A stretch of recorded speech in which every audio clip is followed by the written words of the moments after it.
In this village, strength was loud, and silence was mistaken for weakness. The louder a man spoke, the more powerful he was believed to be. The harder he laughed, the more respect he demanded. Under the wide branches of an old tree, men gathered every evening, their voices rising above the dust, their pride echoing through the air. Laughter burst out in waves, sharp, careless, confident. At the center of it all stood a man who believed power lived in his fists and authority lived in his voice. His friends surrounded him, nodding, encouraging, feeding his ego with every joke he told. And standing just behind him, almost unnoticed, was his wife. She stood quietly, her eyes lowered, her hands still. She did not interrupt. She did not defend herself. She did not speak. To those watching, she looked small, too small for the noise around her. The men laughed again, louder this time, as mocking words were thrown in her direction like stones. Each insult landed, not because it was heavy, but because it was repeated. "She is weak," one voice said. "She cannot even raise her head," another laughed. Their words echoed through the gathering, bouncing off walls, sinking into the ground, becoming part of the night itself. And she remained silent. No one asked why her back was straight. No one noticed that her breathing never changed. No one wondered why her eyes, though lowered, held no fear. In this village, silence had already been judged and found guilty. Silence meant submission. Silence meant helplessness. Silence meant a woman had nothing inside her worth listening to. And so they laughed freely, confidently, cruelly believing there would never be consequences for mocking someone who never spoke back. But what they did not know, what no one in that village could imagine, was that silence can be trained. That calm can be forged. That restraint can be learned through years of discipline far away from familiar land and familiar faces.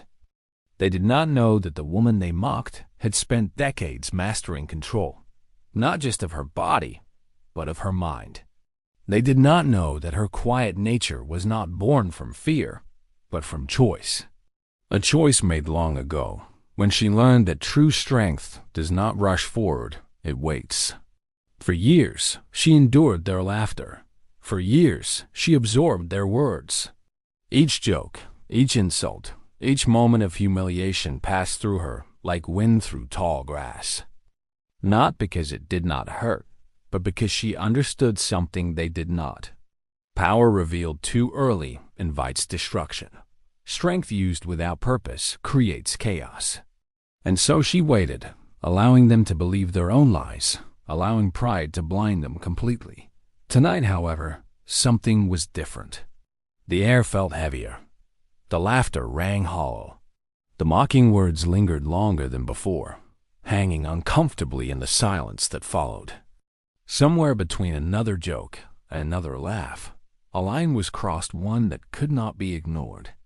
The woman lifted her head just slightly, not in anger, not in fear, but with decision. And in that moment, the silence they had laughed at for so long began to change. Because tonight, silence would speak. The village rested between open land and old trees, a place where life followed traditions older than memory itself. Mornings began with the sound of sweeping brooms brushing dust from the earth, women greeting one another softly as they prepared for the day. Children ran barefoot, their laughter light and free, while elders sat beneath the shade, watching everything without saying much. In this community, respect was not written, it was lived. You respected age, you respected customs, and above all, you respected the voices that spoke the loudest. Here, words carried weight, and silence was often misunderstood. From a young age, the people of the village learned clear rules. Men were expected to lead, to speak with confidence, to show strength through command and presence. A man who could raise his voice without hesitation was seen as powerful, someone to be admired and followed. Women, on the other hand, were taught patience and endurance. They were praised for calmness, for obedience, for knowing when to step back. Silence was encouraged, but rarely respected.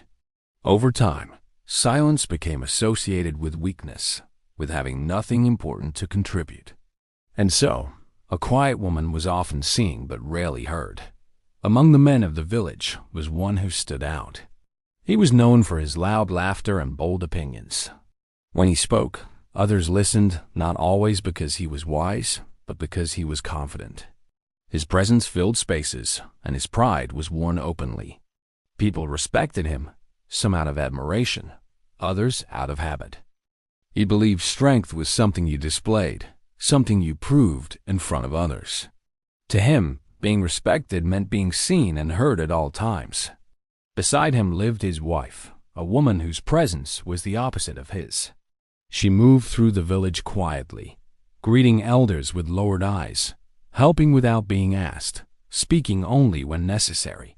She listened more than she talked, and observed more than she revealed. Many saw her as humble, some saw her as invisible. Few realized that her silence was not emptiness, but awareness.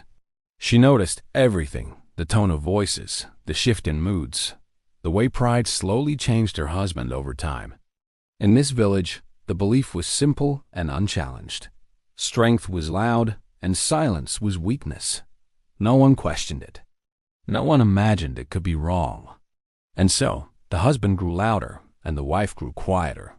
The community watched without concern, unaware that beneath this familiar rhythm, something powerful was waiting. Because sometimes, the world is shaped not by those who shout, but by those who wait, and this village was about to learn that lesson in a way it would never forget.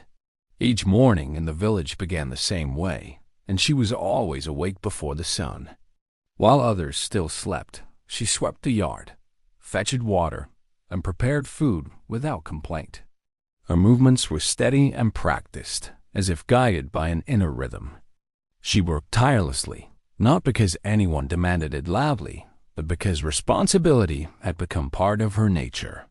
When spoken to, she answered politely. When questioned, she responded briefly. She never argued, never raised her voice, never challenged her husband in public or private. To the village, this looked like submission. To them, she appeared to accept her place without resistance. They did not see effort, they saw obedience. They did not see discipline, they saw weakness. Her husband noticed this silence and misunderstood it deeply. At first, he treated it as a convenience. A quiet wife meant no challenges, no disagreements, no bruises to his pride. But as time passed, convenience turned into entitlement. He began to speak about her in ways he never would have before. In front of his friends, he made jokes that placed her beneath him. He laughed about how she never speaks because she has nothing to say. His friends laughed too, nodding, encouraging him, enjoying the easy target. Laughter became a currency, and her humiliation became the price. At gatherings, he would call her over just to dismiss her again. He pointed at her hands and joked that they were too soft to know real work, ignoring the hours she spent laboring every day. "She would be useless without me," he said once, smiling as his friends roared with approval. Each word cut deeper than the last, not because she believed them, but because they were spoken without shame. The village watched. Some felt uneasy, but said nothing. Others laughed along, convincing themselves it was harmless teasing. But cruelty often hides behind humor, and repeated humiliation is never harmless. It is important to say this clearly. What was happening was wrong. Silence does not mean acceptance. Quiet endurance does not equal permission. Respect is not earned through mockery, and strength is not proven by humiliating another human being. The narrator's voice must be honest here. Abuse does not become acceptable because it is common, and laughter does not erase harm. The woman's silence was not an invitation. It was a boundary misunderstood. Despite the weight of these moments, she never reacted the way people expected. She did not cry publicly. She did not plead. She did not retaliate. Instead, she observed. She listened. And when the men of the village gathered to train testing strength, wrestling, Boasting, she sometimes paused in her work to watch them. Her gaze was calm, analytical, almost distant. She did not scoff or smile. She simply watched, as if measuring something invisible. No one paid attention to her then. A quiet woman watching men train did not seem important. But there were signs, small and easily missed. When she washed her hands in the evening light, faint scars could be seen across her knuckles, not fresh wounds. Old marks healed long ago. They were not the scars of daily labor, nor the scratches of household work. They told a different story, one of repetition, impact, and endurance. Yet no one asked. No one looked closely enough to wonder how they got there. The village had already decided who she was, and curiosity no longer existed. Each day of mockery added to the tension, tightening it like a rope pulled slowly but steadily. Her husband grew bolder, mistaking her restraint for fear. His friends encouraged him, unaware they were feeding something dangerous. Not her anger, but his arrogance. The more he laughed, the more blind he became. He could not see the strength required to remain composed. He could not understand the discipline behind her silence. He believed power was something you displayed loudly, never something you carried quietly. And so life continued in this fragile balance. Her tireless work, his growing cruelty, the village's quiet approval. To everyone watching, the story seemed clear. A strong man and a weak woman, a leader and a follower, noise and silence. But beneath this familiar picture, something else was forming. The illusion of weakness had been carefully maintained, not out of fear, but out of choice. And when illusions last too long, they do not fade gently. They shatter. Long before the village knew her as the quiet woman who spoke little and endured much, her life had already been shaped by fire and loss. The memory returned to her not as clear images, but as fragment smoke rising into a darkened sky, the sound of running feet, voices shouting in fear. She had been very young when conflict reached her home. Whether it was war or bandits no longer mattered. What remained was the sudden breaking of safety. In the confusion, elders made a choice meant to save lives. Children were sent away in different directions, guided by hope rather than certainty. She was one of them, carried far from familiar land, far from everything she knew. Her journey ended not in comfort, but in survival. Hunger became a companion, silence a shield. Days passed where words were unnecessary, where listening meant staying alive. It was during this wandering that she encountered a traveling man whose presence felt different from others. He moved without urgency, spoke without excess, and yet people stepped aside when he passed. He was not loud, but he was unmistakably strong. He saw the child watching him from a distance, thin, alert, unafraid. Where others saw weakness, he saw attention. He took her in, not with promises, but with structure. "If you stay," he said simply, "you must learn discipline." Life with him followed a rhythm unlike any she had known. Days were quiet. Training began before sunrise and ended after dusk. At first, it was not fighting at all. It was standing still, breathing, learning balance, learning how to fall without injury, how to rise without anger. When pain came, and it did, it was met without complaint. Words were few. It was in this silence that she learned patience, and in patience, control. Kung Fu, as he taught it, was never about hurting others. It was about understanding the body, mastering fear, and choosing restraint even when power was available. Years passed, and the child grew into a disciplined young woman. Her movements became precise, her reactions measured. She learned to strike, but more importantly, she learned not to. Her master repeated the same lesson throughout the years, his voice calm, unwavering. True strength waits. It does not shout. He taught her that those who seek to prove power are often hiding weakness, and those who remain silent are often guarding something precious. Training was demanding, sometimes brutal, but always purposeful. Every scar had meaning. Every ache carried instruction. As time went on, the world beyond their path began to call her back. She was no longer the frightened child who had arrived years earlier. She had become composed, capable, and deeply aware of herself. When she chose to leave, her master did not warn her about danger or urge her to show her strength. He gave her only one reminder: use what you know to protect peace, not to satisfy pride. She carried those words with her more carefully than any technique.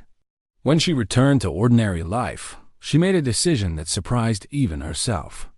She would not reveal her past. She would not speak of her training. Not because she was ashamed, but because she understood something many never learn: power revealed too easily invites challenge, envy, and destruction. She had seen what pride did to men who believed strength existed only to dominate. She wanted a life untouched by that hunger. Marriage, community, simplicity, these things mattered more to her than recognition. So when she became a wife, she chose quiet. Silence allowed her to observe character without interference.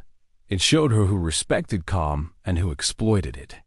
It revealed who valued humility and who thrived on control. Her husband failed that test slowly, step by step, without realizing he was being measured at all. Each joke, each insult, each public humiliation spoke louder to her than any raised fist ever could. And still, she said nothing. She never revealed her skill because she believed peace was fragile. Once broken, it cannot be easily restored. She feared that exposing her strength would not teach humility, but provoke fear or resentment. She also understood that power used to shame others becomes the same cruelty it claims to oppose. Her master's lesson echoed constantly within her. Strength exists to protect, not to impress. Silence, she knew, was not surrender, it was choice. And so she waited. She waited through laughter that stung and words that cut. She waited through moments that tested her restraint more than any training ever had. Because true strength, as she had learned long ago, does not rush to prove itself. It waits for the moment when silence is no longer misunderstood, but necessary. The day of the community gathering arrived wrapped in music, movement, and noise. Drums echoed across the open ground, their rhythm pulling people from their homes like a shared heartbeat. Women carried food in large bowls, children chased one another through the dust, and elders took their places beneath the shade where they could see everything. It was a day meant for celebration, for unity, for reminding everyone who they were as a people. Laughter floated easily in the air, and pride moved just as freely. Her husband arrived surrounded by his friends, already enjoying the attention. His voice rose above the drums, his laughter sharp and confident. He greeted people loudly, clapping shoulders, telling stories that always placed him at the center. The more his friends listened, the more his pride swelled. Confidence, when fed without restraint, can turn quickly into cruelty, and on that day, he felt untouchable. His wife followed behind him, as she always did, calm and quiet, carrying herself with the same composed dignity she never lost. As the gathering continued, his behavior began to change. He called for her sharply, not with respect, but with command.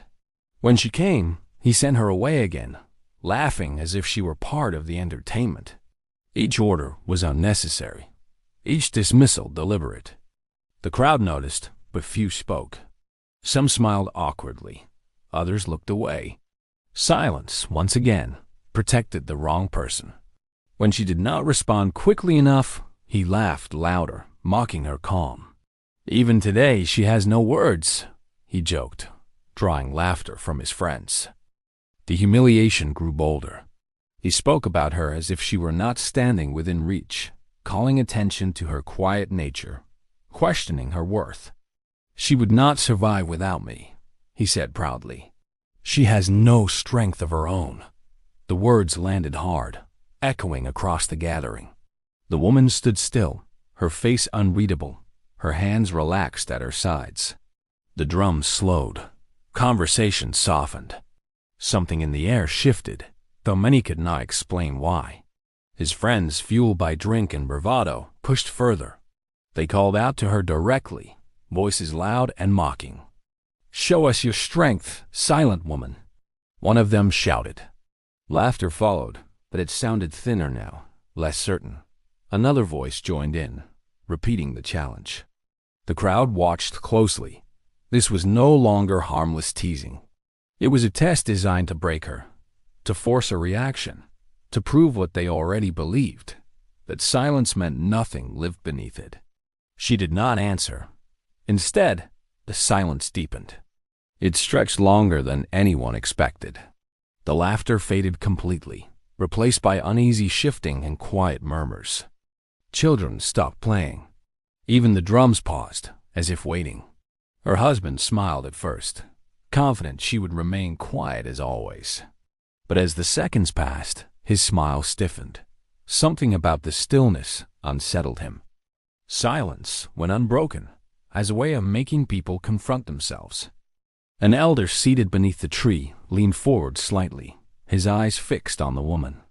He had watched her for years, noticed what others dismissed, the way she listened, the way she carried herself, the scars on her hands that did not match her life of labor. In that moment, the elder sensed what the others did not, that something irreversible was approaching. The woman slowly lifted her head. The movement was small, but it felt enormous. For the first time, she met the eyes of the crowd. There was no anger in her face, no fear, only resolve. Her husband's laughter died completely. His friends fell silent. The weight of the moment pressed down on everyone present. She inhaled once, deeply, as if steadying not her body, but the world around her. When she spoke, her voice was calm and clear, carrying effortlessly across the gathering. "I prayed this day would never come." The words were not loud, yet they commanded attention more than shouting ever could. People leaned forward instinctively, drawn by the gravity of her tone. She did not accuse. She did not threaten. She simply spoke truth.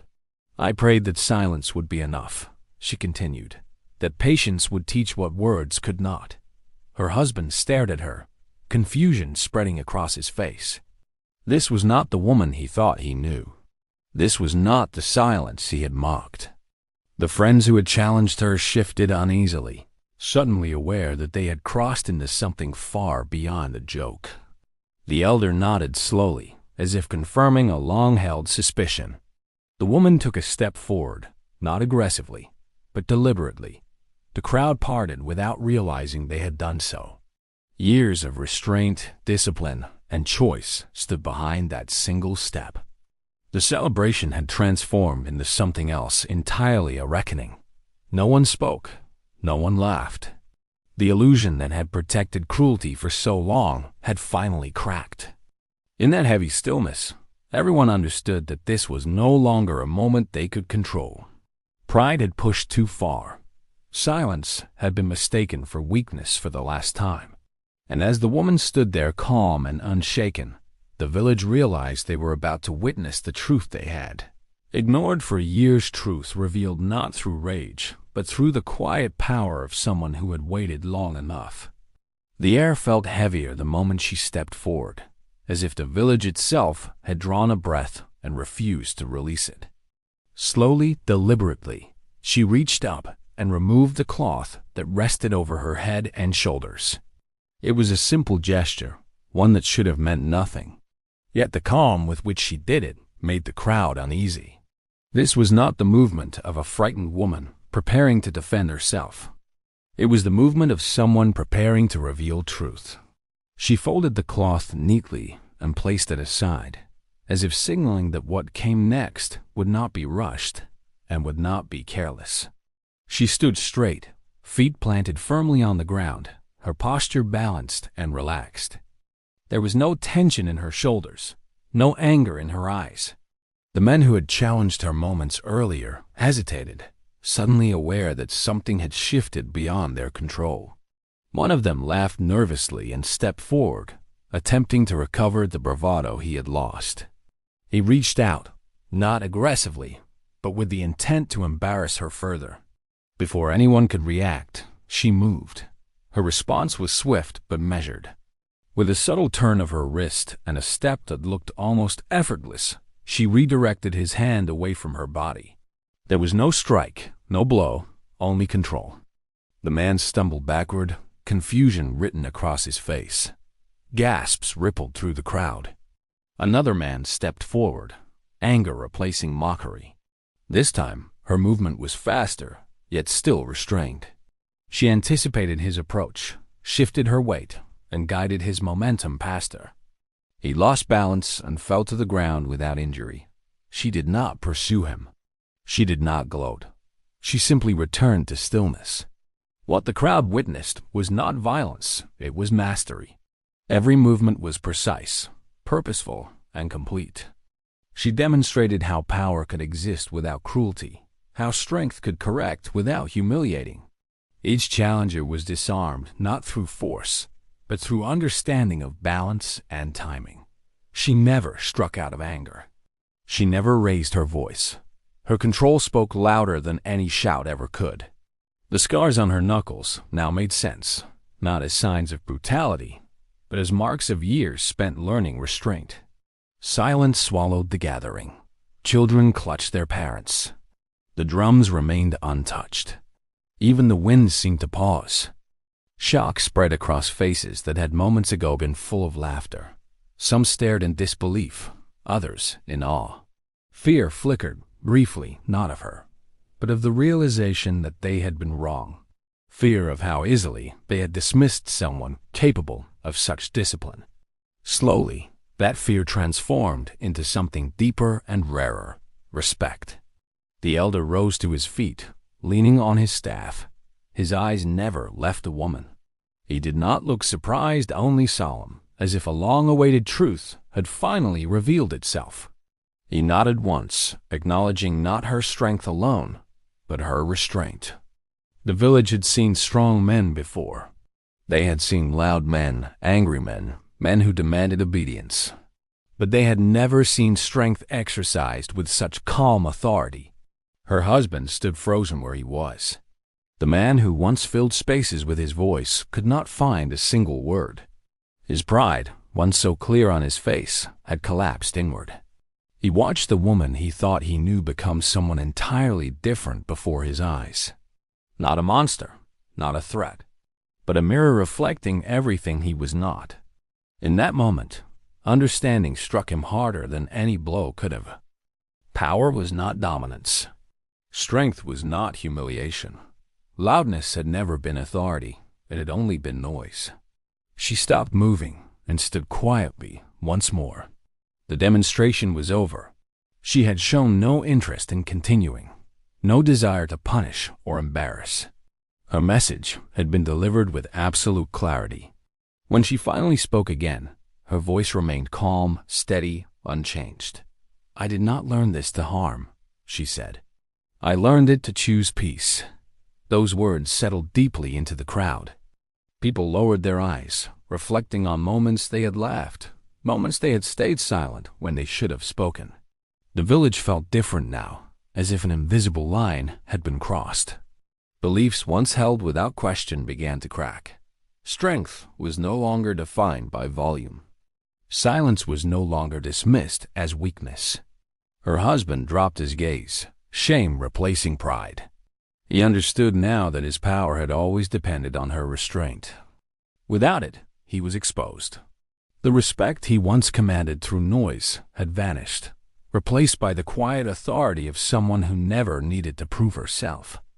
The woman retrieved her cloth and placed it back over her shoulders, returning to the stillness she had always carried. But the silence that followed her now was different. It was no longer dismissive or cruel. It was reverent. The village had witnessed something rare, not a display of violence, but a revelation of truth. And in that truth, they learned that real strength does not crush, does not shout, and does not seek applause. It stands calmly, waits patiently, and reveals itself only when absolutely necessary. The gathering did not end with cheers or celebration. It ended with stillness, the kind that settles deep into the heart and forces reflection. The elder stepped forward slowly, his staff pressing into the earth with each step.